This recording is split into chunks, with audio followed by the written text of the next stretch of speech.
Don't borrow emergencies. And I have to say this one with a bit of a chuckle because this is the most difficult habit for me. Here's how it works.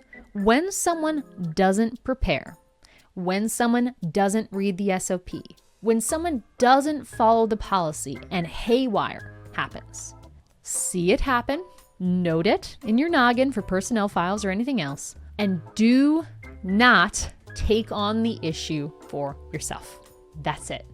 If you follow this habit, SOPs will be read. Let's say you are drafting emails. Someone drafts, amazing. The draft gets onto your plate. You look at it and you're like, wait, this is missing this is missing this is totally not following our process. When this happens, do not fix it. Instead, you go back to that drafting task. You find it wherever it is. You reopen it. You say, this is not complete.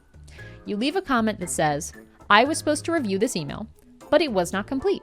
Please complete it according to the SOP and resubmit it when it's ready. By the way, this is now 1 day overdue and the deadline is XYZ. If it's not done by that point in time, we're going to have a problem. Or whatever the stakes are. Want another example? Let's go with this one. Let's say Bob is in charge of retiring an offer. You have a service you're offering, you're not offering it anymore, and you say, hey Bob, you're in charge of making this disappear so it doesn't show up anywhere. Well, a week later, someone reports that this offer is still visible. It's linked in a bunch of places, it was never removed. What do?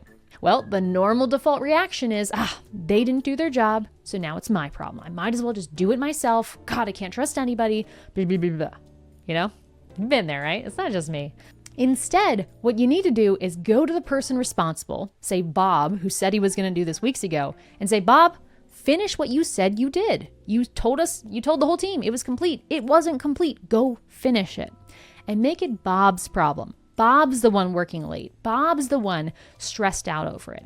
Bob's the one who's worried about all of the support tickets coming in because they're all assigned to Bob. As hard as this can be, because sometimes it means that resolutions take longer, that clients have to wait longer for responses, that the business is having more pain by having this go back to Bob in this case, it is the thing you need to do. These scenarios sound easy for you to navigate and you're like, no problem. Of course I'd give it back to Bob. Think again, because both of these scenarios are actually real things that have happened in the last year in my own business. And I'll tell you, only half of them did I have the self-control to not help solve the issue and put out the fire before it spread. So while this is definitely the most powerful habit, I think, in this whole bunch, it may not be the easiest one.